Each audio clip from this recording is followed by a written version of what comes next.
Dalam waktu dekat, kerusakan lingkungan bumi telah menyebabkan zaman es baru melanda planet ini, dan kini umat manusia harus hidup di bawah tanah agar dapat bertahan hidup. Di salah satu dari beberapa pos terdepan yang tersisa, alarm berbunyi dan teriakan terdengar sebelum dua orang yang ketakutan mulai berlari menyusuri aula karena sesuatu yang berbahaya sedang mengejar mereka. Mereka mencapai pintu tapi sayangnya pintu itu terkunci, dan keduanya dibunuh oleh pengejar mereka. Sementara itu di pos terdepan lainnya, Sam sedang berada di luar memperbaiki parabola ketika dia melihat beberapa pria keluar. Orang yang sakit itu meminta waktu 1 hari lagi untuk pulih, namun Mason merasa mereka telah menyia-nyiakan sumber daya yang cukup untuknya dan bersiap untuk menembaknya, mengabaikan fakta bahwa orang tersebut meminta untuk pergi meninggalkan koloni. Sam menyela mereka, dan mengingatkan Mason bahwa orang yang sakit mempunyai pilihan untuk pergi atau tertembak, dan hal ini harus dihormati. Namun Mason tidak peduli dan tetap membunuh orang tersebut, dengan mengatakan bahwa itu demi kelangsungan hidup mereka. Saat Sam kembali ke dalam, terungkaplah bahwa karena beberapa penyintas ini tinggal di ruang terbatas dengan sumber daya yang terbatas, mereka menjadi takut terhadap flu biasa. Terakhir kali mereka terkena flu, penyakit ini menewaskan 20 orang dalam waktu kurang dari seminggu. Saat itulah pemimpin mereka, Briggs, membuat aturan baru, jika seseorang sakit, mereka harus dikarantina.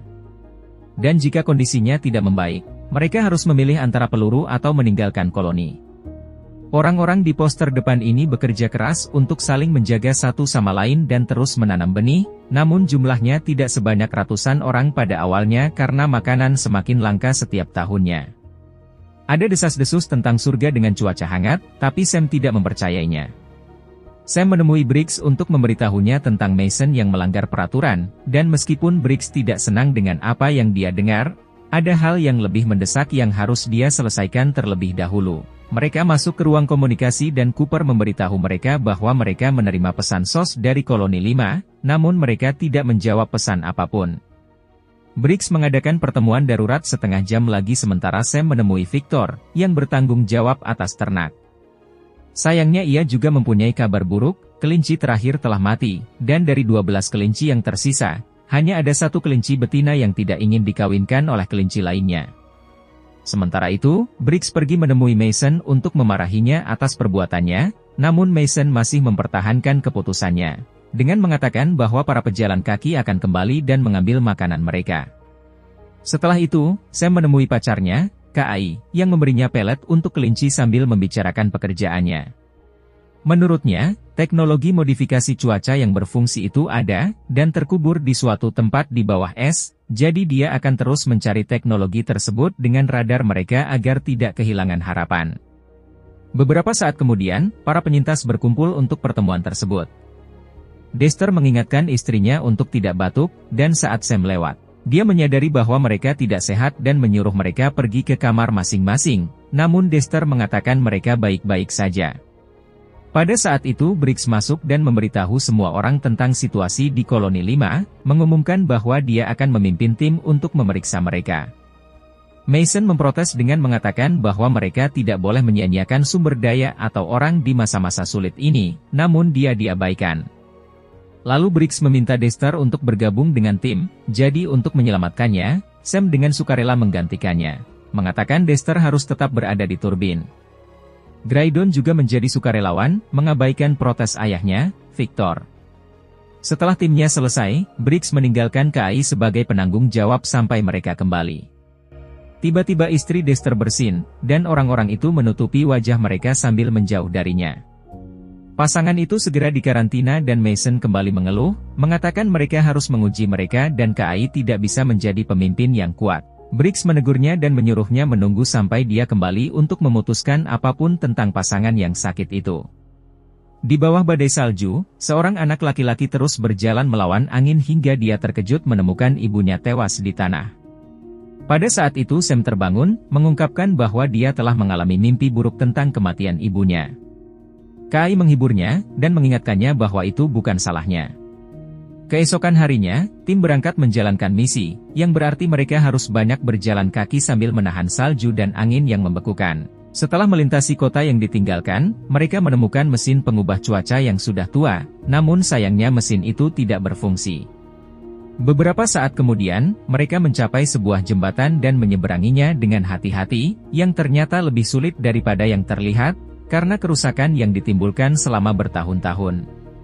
Mereka berjalan melewati celah tersebut, dan Briggs hampir terjatuh ketika sebuah jembatan putus di bawah kakinya, namun dia menjauh tepat pada waktunya. Di ujung jembatan, mereka menemukan sebuah mobil dengan orang mati di sebelahnya dan pistol di tangannya. Saat mereka melihat lebih dekat, mereka menemukan keluarga tersebut tewas di dalam mobil dan menyadari bahwa pria tersebut membunuh mereka semua sebelum menembak dirinya sendiri. Setelah banyak berjalan di atas salju, ketiganya menemukan helikopter yang jatuh dan masuk ke dalam untuk menggunakannya sebagai tempat berlindung di malam hari. Graydon masih sangat muda, sehingga dia belum pernah melihat helikopter atau pesawat terbang di udara dan dia kagum dengan gagasan tersebut. Briggs menelepon pos mereka untuk mendapatkan kabar terbaru, dan Cooper memberitahu dia bahwa kondisi Dexter dan istrinya semakin memburuk. Mason terus meminta untuk mengujinya, jadi Briggs memberi izin kepada Cooper untuk menggunakan kekerasan terhadap Mason jika dia melewati batas. Setelah itu, Graydon menemukan majalah kotor dan yang lain menggodanya karena dia sangat menyukainya. Briggs juga menunjukkan bahwa tempat ini dekat dengan tempat dia menemukan Sam, yang kemudian berbagi kisahnya dengan Graydon. Ketika dia masih kecil, keluarganya dan orang-orang yang selamat bersembunyi di tambang. Setelah mereka kehabisan perbekalan dan memakan anjing serta kuda, ayahnya dan laki-laki lainnya pergi ke kota untuk mencari bantuan, namun tidak pernah kembali. Jumlah orang di tempat penampungan mulai berkurang, jadi Sam berusaha membawa ibu dan adiknya ke tempat yang lebih aman. Sayangnya mereka terkena badai salju dan terpisah, sehingga Sam tidak pernah melihat mereka lagi. Dia juga akan mati jika Briggs tidak menemukannya. Keesokan harinya, mereka akhirnya sampai ke koloni 5 dan terkejut menemukan darah di luar pintu masuk utama. Saat mereka masuk ke dalam, mereka juga bisa mencium bau asap. Ketiganya pun menuruni tangga, dan menemukan lebih banyak darah. Koloni ini seharusnya berpenduduk 50 orang, jadi kenyataan bahwa tidak ada seorang pun yang menyambut mereka juga mengkhawatirkan. Briggs memberi Graydon pistol untuk berjaga-jaga, dan setelah melihat sekeliling, mereka menemukan darah di tanah dan ruangan-ruangan yang telah hancur. Mereka siap menerima bahwa semua orang telah meninggal, namun tiba-tiba mereka mendengar suara dari ruangan terkunci. Sam mengambil kunci dan ketika mereka membukanya, mereka menemukan seorang pria tergeletak di tanah. Mereka mendekatinya perlahan, namun Leland tiba-tiba berteriak pada mereka, meminta belas kasihan. Ketiganya berjanji bahwa mereka tidak akan menyakitinya, dan Leland meminta mereka menutup pintu lagi sebelum menerima makanan dan air. Dia terjebak di sini selama berhari-hari dan dia tidak yakin apakah ada orang lain yang masih hidup. Dia juga menjelaskan bahwa beberapa hari yang lalu, koloninya pergi untuk memasang antena dan sekarang dia telah kehilangan kontak. Di layar, seorang pria muncul di area tanpa salju dan menjelaskan bahwa kelompoknya telah memperbaiki mesin cuaca, dan berhasil mencairkan lapisan es, sehingga kini mereka memiliki akses ke lahan subur. Satu-satunya yang mereka butuhkan saat ini adalah benih. Sayangnya, transmisinya terputus dan mereka hanya dapat mendengar separuh informasi. Leland memberitahu mereka bahwa mereka telah melakukan pelacakan transmisi dan mengirim tim untuk menemukan daerah hangat ini, namun mereka tidak pernah menemukannya. Sesuatu yang berbahaya justru menyerang mereka, dan mengikuti mereka kembali ke koloni. Sam meminta Leland menandai lokasi di petanya, lalu Briggs memberitahunya bahwa mereka akan membawanya kembali bersama mereka. Namun Leland terlalu takut untuk meninggalkan ruangan, dan mengungkapkan bahwa dia tidak mengeluarkan suara agar tidak ketahuan. Ketiganya mengambil semua perbekalan yang mereka temukan di dalam ruangan dan mencoba menghubungi koloni mereka, tetapi tidak berhasil. Lalu mereka akhirnya pergi dan mencoba menyeret Leland bersama mereka, namun terdengar suara-suara aneh dan Leland menjadi sangat ketakutan, sehingga dia berlari kembali ke dalam dan mengunci pintu. Ketiganya terus bergerak tanpa dia, dan semakin dalam mereka masuk ke dalam pos terdepan, semakin banyak dentuman dan jeritan yang mereka dengar. Akhirnya mereka melihat cahaya dari beberapa obor, dan setelah mereka mendekat, mereka menemukan pemandangan yang mengganggu. Ada seorang pria yang sedang menyembelih tubuh manusia, dan yang lainnya memakan dagingnya. Tiba-tiba, tukang daging mencium bau mereka dan berbalik siap menyerang, tapi Sam menembaknya terlebih dahulu. Tembakan tersebut menyebabkan lebih banyak kanibal yang terbangun dari tumpukan mayat, dan pemimpinnya berteriak saat mereka mulai mengejar kelompok tersebut di koridor. Sam menembak pemimpinnya namun meleset, dan berhasil membunuh pria lain, tapi jumlah mereka terlalu banyak, jadi Briggs melempar dinamit untuk memperlambat mereka. Graydon secara tidak sengaja memisahkan diri dari kelompoknya, namun dia nyaris tidak bisa mundur sebelum dia dikepung oleh para kanibal yang langsung menyerangnya. Briggs dan Sam akhirnya muncul dan melawan para penyerang, membunuh mereka satu persatu hingga mereka semua mati. Sayangnya, saat mereka menemukan Graydon semuanya sudah terlambat, dia juga sudah mati. Tidak ada waktu untuk bersedih. Briggs dan Sam harus terus berlari. Setelah menaiki tangga, Sam menembak kanibal lainnya dan kehabisan amunisi, lalu Briggs mematahkan tangga untuk menghentikan para kanibal yang mengikuti mereka. Sayangnya sudah ada kanibal di sana, jadi Briggs mulai melawannya dan setelah banyak perjuangan, dia berhasil menembaknya. Para kanibal lainnya segera tiba dan melihat apa yang dilakukan Briggs, sehingga pemimpinnya berteriak padanya dengan marah. Setelah keduanya berada di luar, Briggs melemparkan dinamit ke pintu masuk untuk menghancurkan menara dan menutup koloni. Mereka berjalan di bawah salju selama beberapa saat, dan ketika mereka menemukan helikopter itu lagi, Briggs memutuskan mereka akan bermalam di dalamnya, karena suhu turun terlalu cepat. Mereka mulai mendiskusikan orang kanibal, dan Briggs mengatakan bahwa orang-orang melakukan hal-hal buruk untuk bertahan hidup, lalu dia berbagi cerita tentang pengalamannya di militer. Selama pemberian bantuan, 20.000 orang dikumpulkan di sebuah stadion. Para tentara membagikan makanan dan para dokter merawat yang sakit, namun ketika makanan habis, orang-orang bersenjata mulai mengambil barang-barang dari orang-orang yang tidak bersenjata. Segera tidak ada lagi yang perlu dilakukan, sehingga para petinggi mulai memutuskan siapa yang hidup dan siapa yang mati. Mason adalah bagian dari pasukan Briggs saat itu, dan mereka meninggalkan tempat perlindungan itu bersama-sama untuk mencari tempat di mana masalah seperti itu tidak akan pernah terjadi. Keesokan paginya, keduanya menemukan bahwa para kanibal telah mengikuti jejak kaki mereka dan kini semakin mendekat. Sam takut mereka akan mengikuti mereka ke koloni, tapi Briggs punya rencana untuk menghentikan mereka. Mereka berlari melewati jembatan secepat mungkin dan melakukan lompatan yang sulit untuk diseberangi dengan lebih cepat. Kemudian mereka meninggalkan dinamit yang menyala di dekat celah dan bersembunyi di balik tanda-tanda yang rusak. Sayangnya angin mematikan sekringnya, dan saat Sam dengan sukarela menyalakannya lagi, Briggs menjatuhkannya dan pergi sendiri. Angin membuat sangat sulit menggunakan pemantik api, namun Briggs terus mencoba sementara beberapa kanibal mencoba melompat dan jatuh melalui celah tersebut. Setelah Briggs akhirnya menyalakan sumbunya, dia melawan para kanibal dengan sengaja untuk mendekatkan dinamit pada mereka, dan tiba-tiba dinamit di tangannya meledak. Ledakan tersebut membunuh Briggs dan merobohkan bagian tengah jembatan, sehingga kini jembatan tersebut tidak dapat diseberangi lagi. Sam melihat beberapa kanibal termasuk pemimpinnya selamat dan memelototinya dari sisi lain, jadi dia mulai berlari lagi. Sementara itu di pos terdepan, Mason membawa Dexter dan istrinya keluar, mengabaikan permohonan belas kasihan mereka. Mason menembak istrinya, tapi sebelum dia bisa menembak Dexter juga, Kai keluar dan mengancam akan menembaknya jika dia tidak berhenti. Terjadi perdebatan mengenai bagaimana koloni harus dipimpin, namun pada saat itu mereka mendengar Sam berteriak minta tolong. Dexter menggunakan gangguan tersebut untuk melarikan diri, dan Kai berlari untuk memeriksa Sam, yang pingsan karena kedinginan. Akan tetapi, Mason juga mendekat dan menjatuhkan Kai.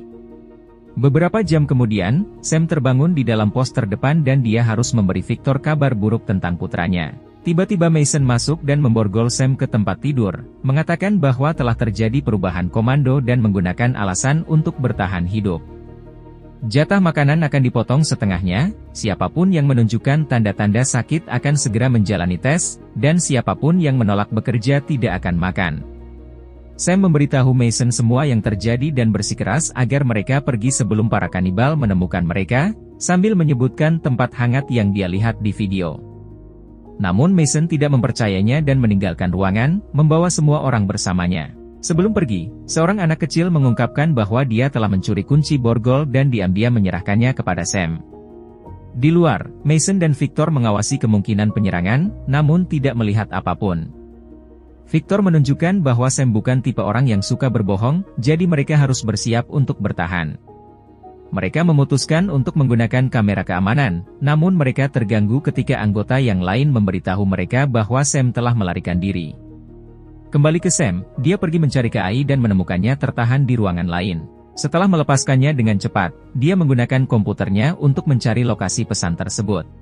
Awalnya dia tidak melihat apa-apa, tapi setelah melihat sekeliling radar, akhirnya dia menemukan area hangat dan memastikan adanya pencairan.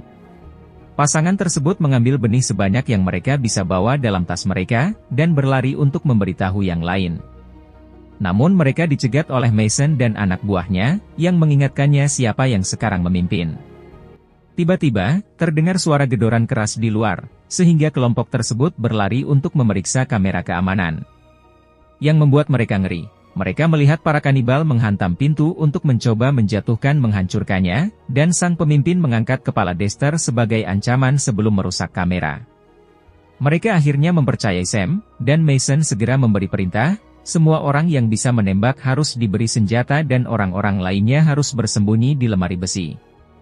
Saat Cooper memandu semua pasukan menuju ruang penyimpanan dan menjaga pintu, kelompok bersenjata tersebut berlari ke koridor untuk menunggu pintu dihancurkan. Untuk sesaat lampu padam, dan ketika mereka kembali, pintu terbuka namun tidak ada yang masuk. Kini suara-suara terdengar di dalam tempat berlindung, dan tiba-tiba seekor kanibal keluar dari ventilasi tepat di depan Cooper. Dia mencoba membela diri, namun kanibal itu menjatuhkannya lalu berlari ke lemari besi, dan para pasukan menutupnya tepat di depan wajahnya. Di koridor lain, seorang gadis tersesat mencari tempat berlindung, namun seorang kanibal menemukannya dan membunuhnya.